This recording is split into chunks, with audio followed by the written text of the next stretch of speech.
Hello, good day. God bless you. In this session, we are going to be having a wonderful man of God, Reverend Yinka Adeleke.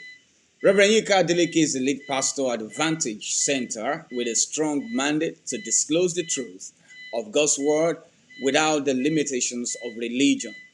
His unconventional approach to Christianity can be properly characterized by the mantle he heralds, known on social media platforms as radical reach.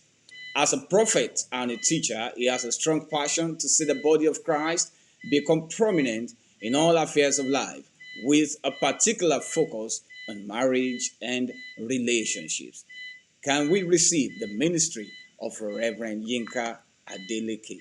It's a great honor for me to be here with you today, and it's such a privilege to be part of Camp Meeting 2020 for the Kisses and Hugs Club.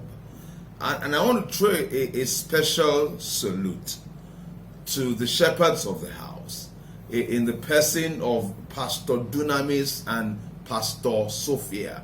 Thank you for the work that you do. Thank you for being such a tremendous blessing to the body. Thank you so much. And I really appreciate you for this great privilege. This is a subject that I personally have passion for. The subject of two shall be one. Let me say this to you, that the subject of marriage is probably one of the most important subjects to the destiny of any man. The reason is because whoever you marry will greatly affect your life. It will greatly determine how much you will do on this earth, how much you will be able to achieve or not achieve. Once you are married to a person, you are yoked together with them. That is an Old Testament term. When you talk about a yoke, that's the equipment that is put on the neck of cows. And usually what is done is that the yoke is put on the neck of two cows so that they can together drive the cart or the localized tractor that they had in those days. So when you put the yoke there, then two cows can move with faster speed. They can drive more load and drive more weight.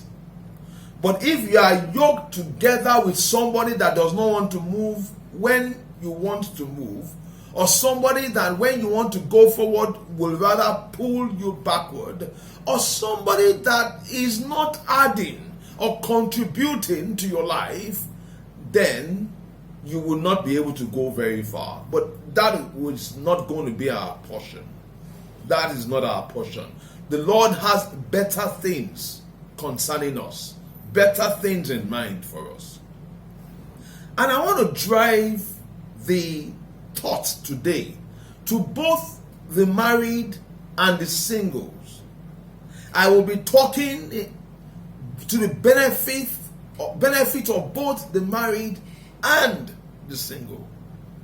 Marriage is very important. For young singles, men and women, many times, you guys don't realize the privilege that you have to hear the things that we are teaching you today. Truth be told, we did not know these things. We knew some, thank God, and what we knew helped us greatly in choosing a life partner. But we didn't have the access to the knowledge that you have. And let me tell you this, experience is indeed the best teacher, but there's no experience that is as good as somebody else's experience. Because you don't have to get your fingers burnt before you know that fire is hot. So, I want you to understand that, when you see single people, they want to marry, what they would consider as priority are not the most important things. Because what would be important to a single person, if it's a guy, how attractive is she? Is she outgoing? If it's a lady, does he have swagger? What kind of, vision? And when we talk about vision, many times in the context of today, that word vision is equating what kind of money does he have? Or what's the prospect of the kind of money he is going to have? But let me tell you this. I know many married people that are married to influential, successful people, in quote, that are not happy. Thank God for money. Money is good, but money is not everything. It has never been, it will never be. So let me tell you that when you are thinking of a person to marry, a life partner, then you have to understand that what you are looking at is the person you'll be yoked to for the rest of your life on earth. It is something worthy of consideration. Let me start off this evening, or let me start off this very day by saying this, that the wisdom of God for marriage is beyond human comprehension. God looked at the life of a man, a single individual, and God, being God, said that it is not good to be an individual. So God, considering his own relationship, because the God is the Trinity, the Father, the Son, the Holy Spirit, they are three in one. And God gave man that benefit of also having a collaboration. So what God did was to split the man into two. One that will be called a man, and the second one that will be called a womb man, which is a man with a womb.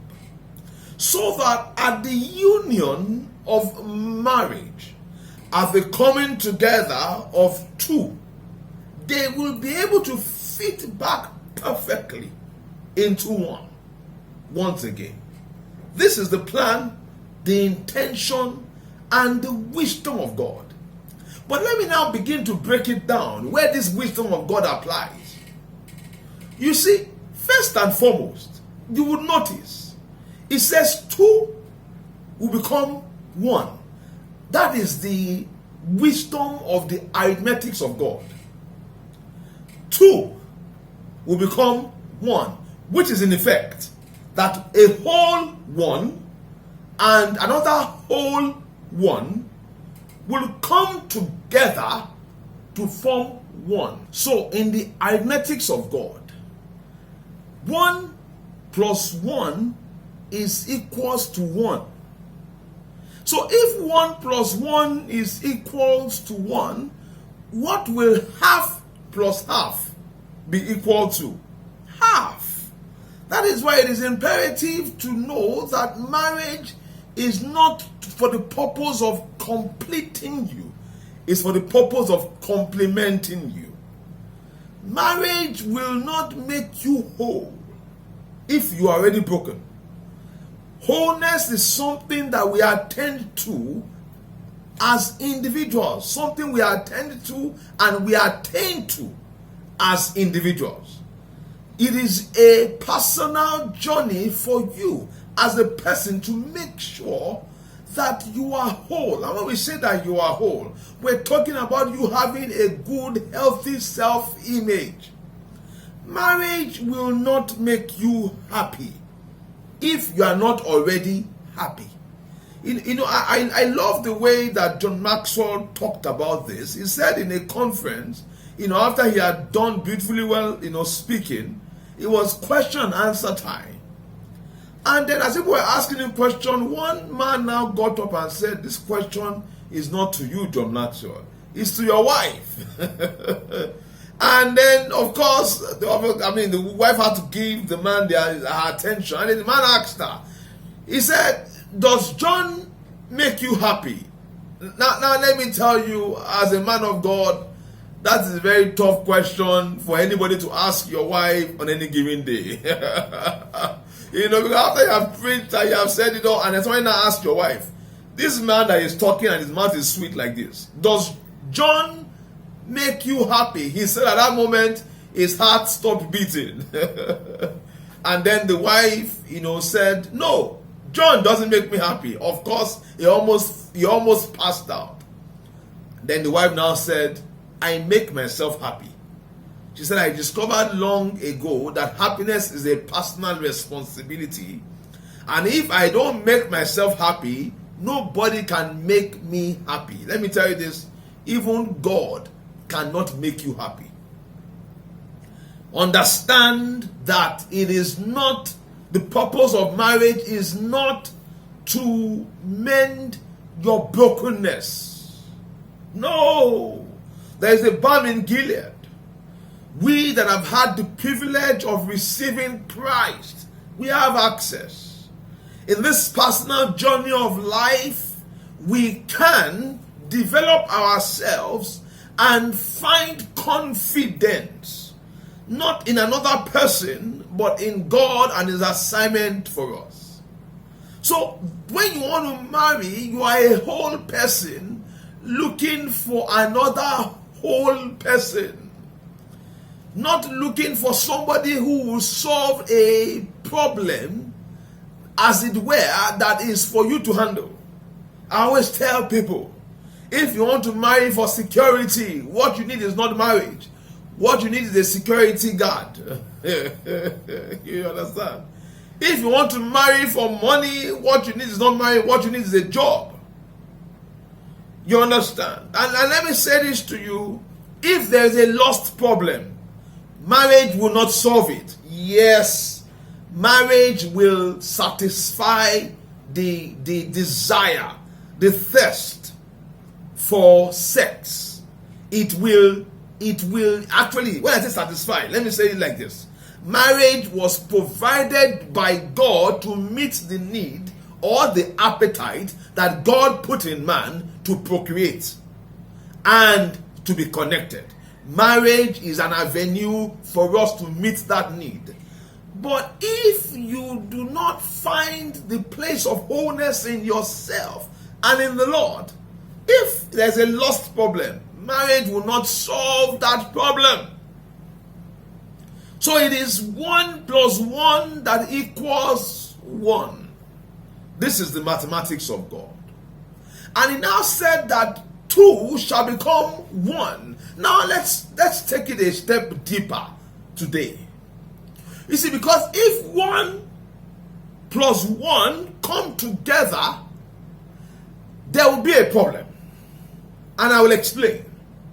The only way 1 and 1 can become 1 is if 1 and 1 can enter into each other.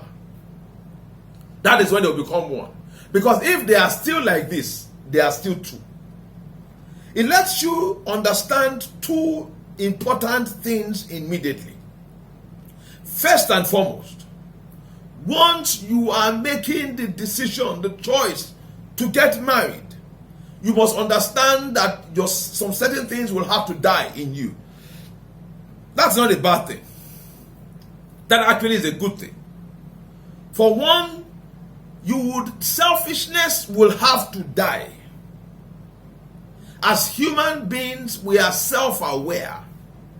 And yes, there is some kind of self in us, and which is required.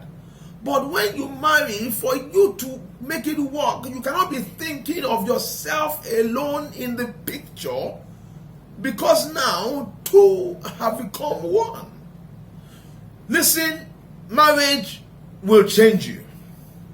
Because what happens in marriage is, in effect, friction. And what is friction? Friction is when 2 rough surfaces are rubbing off against each other. When that happens, first and foremost, they will generate heat. But in the process of time, something amazing begins to take place. they begin to grind off the roughness of each other, and then you discover their surfaces become smoother over time. Marriage will smoothen you. You know, marriage will teach you some certain experiences in life and maturity that you cannot get any other way. Books cannot give it to you. Praying in tongues cannot give it to you. Marriage will teach you. Marriage will teach you patience. Marriage will help you to develop maturity at levels that are beyond attaining as a single person.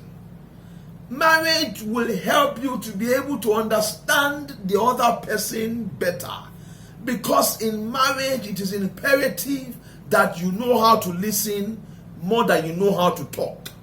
In fact, the Bible says that let every man be slow to speak, slow to wrath, quick to listen, quick to hear.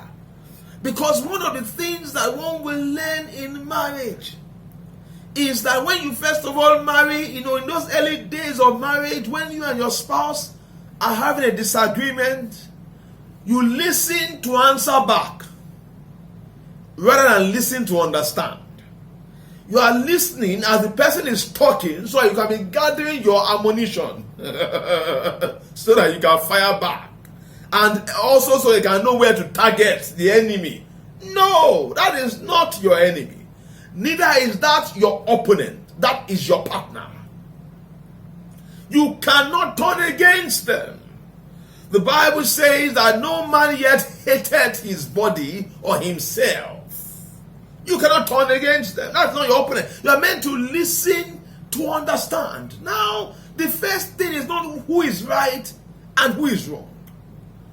That's not the first thing. The most important thing and the first thing to understand is that irrespective of who is right and who is wrong, there is something that is paining my partner. There's something that is upsetting my partner. There's something that is grieving my partner. And love will want to understand what that is. So you see, it will kill selfishness in you. And this in itself will make you a better person. Because in life, we only work better together. God did not make any man to be an island. Even as far as Christ is concerned, as far as the church is concerned, it is called a body. Why? Because without Pastor Dunamis, Pastor Yinka is not complete. Without Pastor Yinka, Pastor Sheye Fakoya Sholabomi is not complete. You see, this is the wisdom of God. That we will understand that we all serve different parts, and when we fuse together, then we can be more effective. And this is wisdom that is applicable in marriage.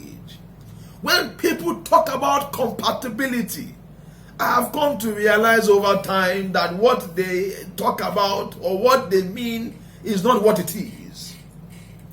That people are compatible does not mean both of you are quiet. In fact, if both of you are quiet, let me tell you this, that is not compatibility. Compatible means that what you lack, the other person can supply. That is the wisdom of God. That is why by the laws of nature, it is opposites that attract. Why are opposites attracting? Opposites are attracting so that the vacuum can be filled, because nature or life naturally averts vacuum.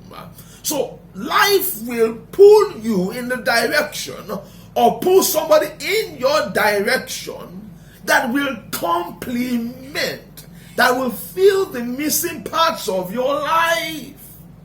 That is why when the Bible says that two shall become one, understand that marriage is the greatest collaboration designed by God. Marriage is the greatest collaboration. It is in marriage that we find strength in our weaknesses. Because when you marry, you will discover that the person that you have attracted or that has attracted you is your opposite. And then you will begin to discover where you fit in. let me tell you this. We have our strengths in our places of strength, and we have our weaknesses in our places of weaknesses, because nobody is an island. Christ was the only perfect man, and even himself, when somebody called him Lord, called him perfect, he said, I'm not perfect. He said, only God is perfect. He was showing us that principle. So in marriage, you will discover that what you lack, your partner will be able to supply. But this is where wisdom comes in. Because if you do not understand this knowledge of God, this wisdom of God, you will end up fighting the very thing that attracted you in the first place. They say that before, that marriage attracts, before marriage, after marriage, it attacks. Or rather, opposites attract before marriage. After marriage, they attack. No, that is not the wisdom of God. So take, for instance, scenarios whereby, in a combination of some spouses, one person is usually the jovial one. The other person will almost be feeling like everything, you want to make a fun of everything. But let me tell you this, you need that person in your life because you are too serious. That person will bring some balance to your life. And you will bring balance to their life because they are too jovial.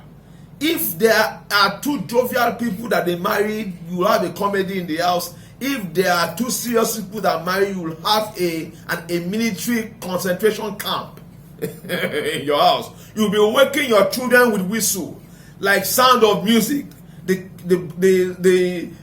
Captain Bonchap family singers. I don't know whether some of you know what I'm talking about right there. No, this is the wisdom of God, that opposites will attract. That is why in marriage we have to learn to cut each other some slack. Relax. Understand that don't react to things. And the only way is not to quickly talk. In fact, a word of advice, when you are angry, don't say anything. Because in anger, we tend to say things that will hurt the other person. Many a times, things that come out the wrong way, things that are just how we feel, not what we believe. Things that are just in that moment, but once they are released, they are like a weapon. They have injured that other person. It takes a lot of work to heal those wounds. So we're better off in a place of anger to keep quiet. But listen, the more we understand each other, that because my partner is different from me, does not mean that it's a difficulty. No. If everyone in life was exactly like us, the world would be a very boring place indeed. So too is the wisdom of God to become one. I was talking about the fact that some things will have to die in you. You cannot be taking decisions just considering yourself. I want to talk to men right now very quickly. Men feel like what it means to be the head is to be able to take decisions without consulting your wife, and they will have to stand. That is an abuse of power. That is an abuse of authority. Jesus Christ is called the husband of the church. We are his body, he is our head. How does he be the head to us? We saw him constantly, even when he knew the answer, even when he knew what to do. He would always ask the disciples, what do you guys think about this? He wanted to have their input. You never see all the angles. Your spouse will complete you. So do not think that you cannot make decisions on your own. Let me tell you this. God made women because men need help. It wasn't the other way around. Don't get it twisted. Eve was made to be a help met for Adam. A help required a help that is adequate. a help that is sufficient.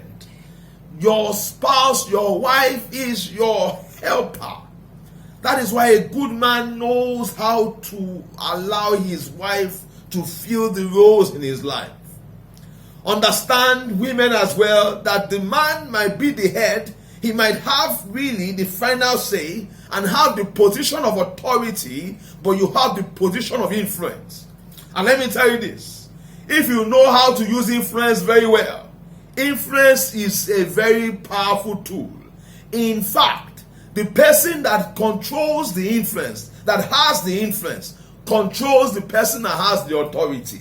And we see that happen many times in the Bible. We see how, Herod's wife wanted Herod to cut off the head of John the Baptist. Herod would not concede.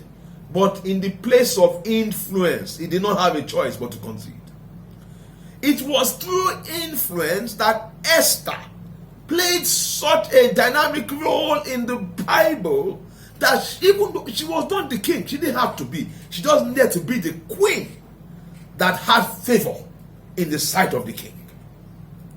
One of the most powerful messages I've ever heard anybody preach, a woman actually. She called it, you have to stoop to conquer. And that is the wisdom of God. You see, wives, you carry a very powerful tool. Women are very powerful. I always jokingly say this. I always make sure that the wives of all the men in church are my friend. Women are very powerful. All the wife has to say in the cool of the day, when the both of them are relaxed, one day she will just say, "What's even wrong with that pastor?" That is where the thought will begin. So women, use your influence powerfully and use it well. Do not wear it out. See, because your influence is so powerful that when you say something, the Bible says that the enemy sows the seed and goes his way. Let's learn something there from the enemy. When we sow seeds, let's not keep sowing the same seed in the same place, because then that seed will never grow. Because what you will have to do in effect is to open up and dig up the one you planted before, because you doubt that it is growing. And once you do that, it is dead, you sow another one. No, it doesn't work that way. You have to give it time. So women, let me tell you, when you say something to your man, understand the way God has programmed us men. Men, we like to look for answers. And that's something that we need to understand, men. Just a quick one here. When your wife comes and she's telling you about her day, she's not necessarily looking for solutions. She does looking more for a listening ear. Somebody that will say, "Baby, it is all right." Somebody that will understand and will listen and will smile. Many times we try to look for the answer, we just make mistakes and get ourselves into problem. Because when a man comes from work and you ask the man, "How was work today?" he will tell you, "Fine." The simple question, simple answer. Ask a woman, "How was work today?" You know your evening is over. She wants to tell you everything. And let me tell you, allow the women to talk. Because talk is therapy for a woman. When a woman stops talking, that is problem. Because what talk does is that it is a vent for her to express. When she's not talking, let me tell you what is happening. That thing has nowhere to express or to escape. So pressure begins to build up, and one day, certainly, there will be an explosion. So I was talking about the place of influence. Women, learn to use your words as seed. Don't keep saying the same thing to the man. Because men, at times you are talking. The man, you will not even respond, but trust me, the man is thinking about it. That's how men are programmed to respond. He's thinking, the man feels inadequate not to have an answer or have a solution. He's thinking and processing what you're saying to look for a way to get it done. Yes, time to time you might have to remind him if he's a forgetful one. But I'm telling you, if you keep saying it all the time, it's like hammering a nail that has already gone into the wood. You will kill that nail. You understand? That's why the Bible says it is better for a man because of our programming. It is better for a man to be in the corner of the roof. Can you imagine? In the corner of the roof than to be in the same house with a contentious woman. Women, let me tell you something that is very powerful. Men, because we have been programmed by God to be the head is always thinking, looking for answers. The most important thing for a man is a safe haven. The most important thing for a man is a place where he can rest his head. The most important thing for a man is a place where he can find peace. If a man cannot find peace at home, he will look for things to delay him in the office before coming home. If a man cannot find peace at home, he will look for places to hang out and rather come home. Peace is very vital to a man. A man can face an entire army outside once and at his back, once his back is covered. Because the armor has covering for the front. Armors don't have enough covering, sufficient covering for behind. Even the shield, you carry it in front. The sword, you use it in front. What protects your back? It is the other soldier or your armor bearer that protects your back. A wife is the armor bearer of a husband. Protect your husband's back. Let him know at every point in time that you have him covered, that you have his back. This is a very vital thing to us coming to a place of maturity and understanding in oneness. Because if we don't look very well, we'll miss some key elements that made some women in the Bible outstanding. Case in point, take for instance Delilah. The moment you hear that name, people immediately are bringing out daggers and bringing out swords and asking, where is she? Delilah, the name is such a powerful name, you don't want to act that part in a play.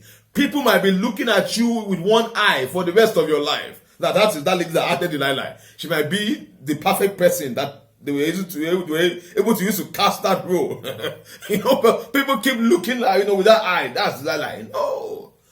One thing that we can miss about Delilah is this: that Samson the powerful, Samson the mighty, Samson the outstanding needed a place where he could lay his head. You see, because even Samson can't be fighting all day, all the time. So the Bible made reference to something that Samson found peace on the laps, his head. He rested his head on the laps of Delilah. Samson found peace on her laps. And because of that, that man was able to confide and give her all his secrets. That is how powerful influence is over even power, even physical power. Understand the place of your influence. The other very key woman in the Bible is a woman by the name of Jezebel. Jezebel is even a more impactful name than Delilah is. Because when you hear the name Jezebel, you don't even look back to look, where is she? You just want to flee. You understand? But you can miss the point. You see, Jezebel was successfully there for 3 kings. Go and check your Bible. 3 kings had come and gone. There had been change of power thrice. There had been transitions thrice. And Jezebel was still in the throne. Why? Because Jezebel understood men. The Bible makes us to know that one day our man came back. He was looking miserable. He was looking sad. Jezebel did not lean on her default setting or default programming to begin to criticize the man. That you have been gone all day. You came back. You are looking more. You have been gone all day. Instead of us being happy that you are back, you came back again. We're not even happy that you came back. Why did you even bother coming? No. Jezebel understood men, that a man needs a place to rest his head. So she said to her husband, honey, what is troubling you? The man said to her, the king said to her, there's nothing. I'm okay. She said, honey, tell me now, what is the problem? He said to her that I wanted to buy a piece of land from a man. I even offered him far more than it was worth. And he refused to sell it to me. And he said it was over his dead body. Jezebel said, my husband, my king, my beloved. What that man said is a prophecy. Let us help him fulfill it. Over his dead body is a prophecy. She said to the man, I have made your food. Go and change, take a shower, eat your food, and rest. I will take care of this business. No wonder she was there for 3 kings. And even when Jehu was anointed by God, the first assignment Jehu had was to kill Jezebel. And you would witness the fact that Jehu never climbed up to go and meet her, to kill her physically. He would not have been able to do that. Jehu had to ask, who is on my side? 2 men responded. He said, throw her down. That was the way he got rid of her. Because that woman understood how to use her influence. This is the collaboration of 2 becoming 1, where authority meets the place of influence. Understand that once you were even complete before, in marriage, you will not be like this. Rather, you will enter into each other.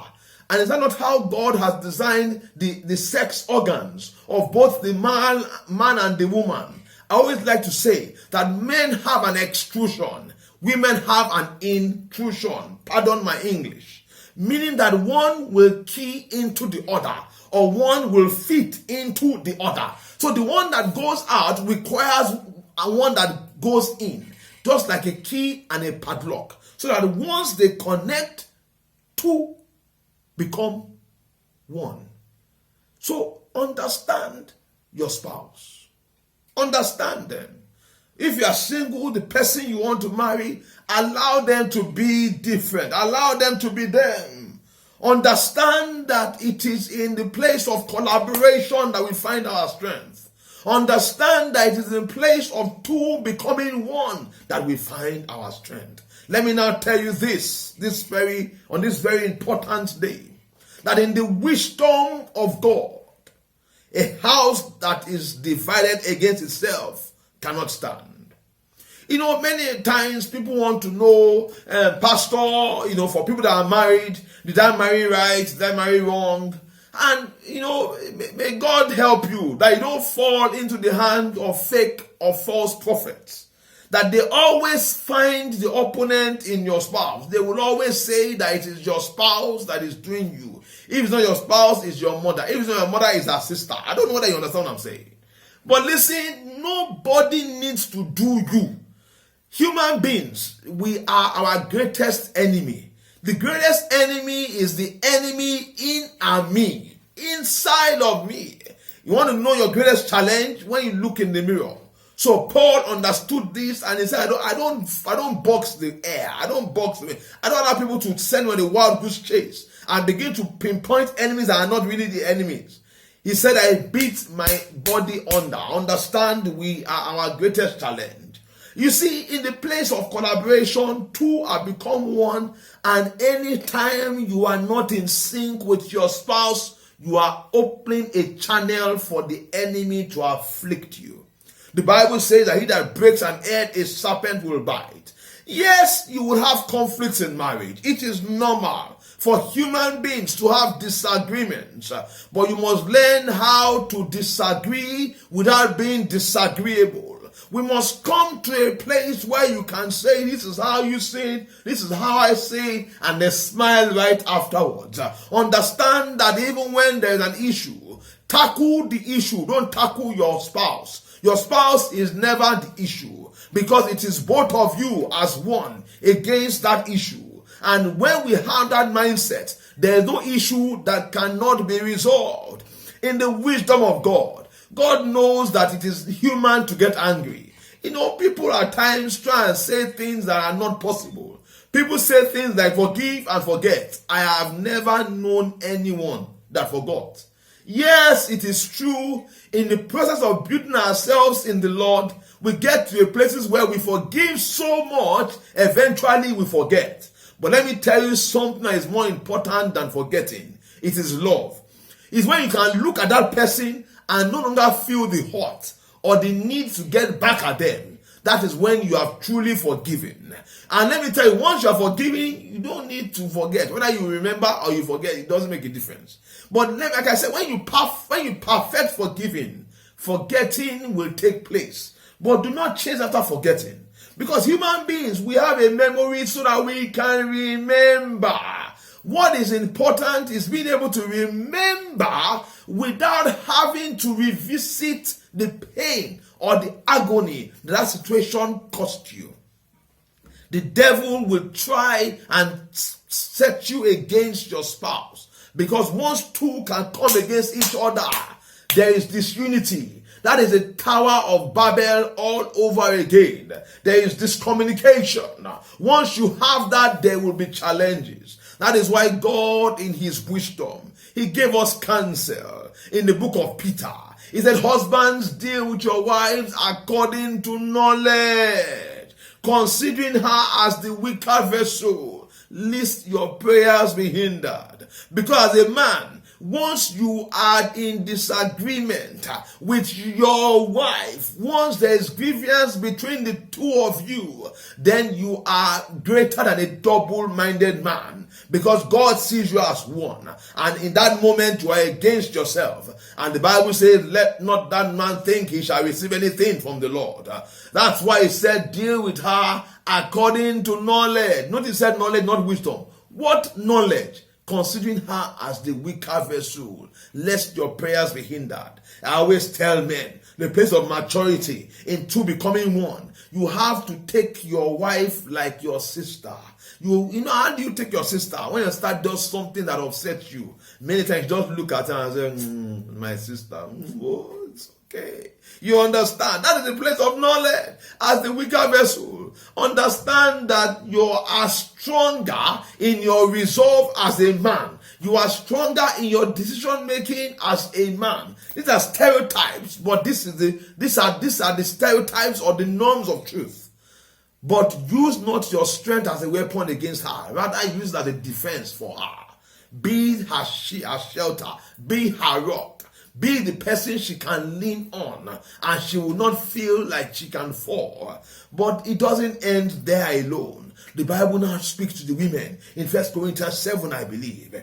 He says that you should honor or respect your men. He says that remember the angels. He said because if if a woman does not come under the place of authority of her husband, let me tell you this, her angels will refuse to work for her effectively. Why? Because angels understand the chain of command. And according to the chain of command, the hierarchy is God, husband, wife, then children. Disagree without being disagreeable. Yes, you will have challenges. It is part of life. But the Bible says that let not the sun go down on your wrath. In fact, it commands us, says, be angry. It puts a caution there, but sin not. Don't let anger be an expression. Don't let anger be used as a weapon or as a tool. Don't let anger feel wrath or rage, because wrath will seek the other person. It will seek them harm. Wrath is used in this place of when you have an enemy or you have an opponent. Your spouse is not your opponent.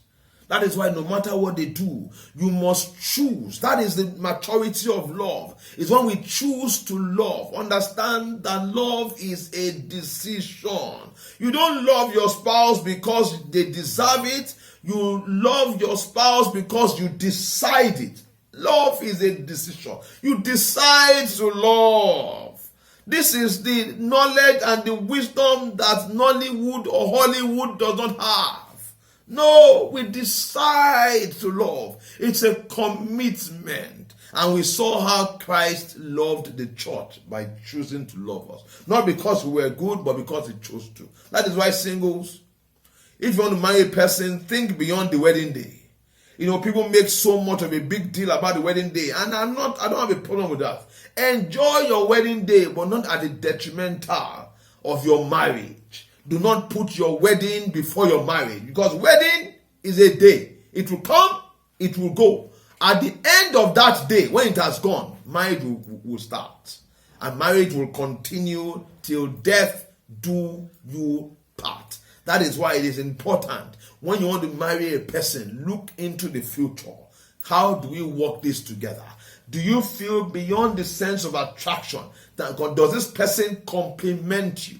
Can this person become your one? Can this person become your collaborator? Can this person become the person where you can lean your back on and you know someone that has got your back? Can this person be a refuge, be a shelter unto you? Can this person be your one? In the place of marriage, God has created avenues for us as human beings in our imperfection to find the people that will complete us, as it were. That is why allow your spouse to be them. Do not seek to change them from that default person. This is what causes disagreements in marriage, because many times we're trying to superimpose ourselves on our spouse. We're trying to change that default person to become like us. No. If you do that and you succeed at doing it, you'll have ended up killing what made you love them in the first place. That is why no matter what the challenges are, love will always soften the blows. What love is a silencer. You know how they put silencers in guns in movies, and you can shoot a gun that should be loud, but it'll be quiet. Love is what makes it work. That is why as long as there's love there, it is easy. Love overlooks a multitude of iniquity. It is easy to overlook so many things. It is love that made you chase that person or allow that person to chase you. And let me tell you who they are, including their defects and all their shortcomings. They have always had it. You say, they tricked me. It was after marriage that they changed. No, they didn't change. It was love that was softening the blows. Love was the silencer. Love was what made it work. Because in the place of love, we would find the greatest strength to be able to accommodate one the other. Lastly, today, I would want to communicate this with you. That one shall put 1,000 to flight, but two will not put 2,000 to flight. No. Two will put 10,000 to flight. Once you understand the difference in your spouse, the opposite that they are of you, you become such a formidable force. Because where you should have had weaknesses, they will have been able to plug your weaknesses. And let me tell you, your spouse is the best person to have your back. That is why even in a court of law, they can't allow your spouse cannot testify against you. The law does not allow it. In the place of marriage, in the place of two becoming one, we find the place of strength, we find the place of fortitude, we find the place of God's wisdom. I really pray and hope that these words will stay with you. I'm assured that we have heard the truth of God today, and listen, these are words of wisdom that when we apply it, we will see grace in our marriage. I leave you to these words, and I pray that God will help you to find the right place of applying these truths. Once again, I want to wish everyone a fantastic and a great camp meeting 2020. And once again, I want to say a special appreciation to Pastor Dunamis and Pastor Sophia. From my wife and my kids, and on behalf of my tribe, Vantage, we want to say a big thank you for this opportunity. And understand that as we are a tribe, you are a tribe. And together, we don't form two houses, we form one. We are one in Christ. I appreciate you, I love you, and I thank you for this privilege. Stay in these words, stay in this truth, stay blessed. Have a very wonderful day. Thank you. We'd like you to partner with us in Cases and Us Club. To do so, kindly use the banking information you see on the screen. And for international givings, please navigate to the URL you see on the screen at casesandus.com/give. God bless you as you do so. Books are available on Amazon and on Kada Books. In order to access the books, kindly navigate to the URL you see on the screen at kcsandox.com/books. If you live in the city of Ibadan, would like you to worship with us at Shouts of Grace Center. It's at Joker Plaza beside Trans Amusement Park, Bodija UI Road in the city of Ibadan. On Sundays, we have 2 services by 7:30 and 9 o'clock, and by Wednesdays, 6 p.m. It will be our pleasure to have you. Kindly follow us on Cases and Us Club at kcsandos.com. You'll have a lot of resources for your soul.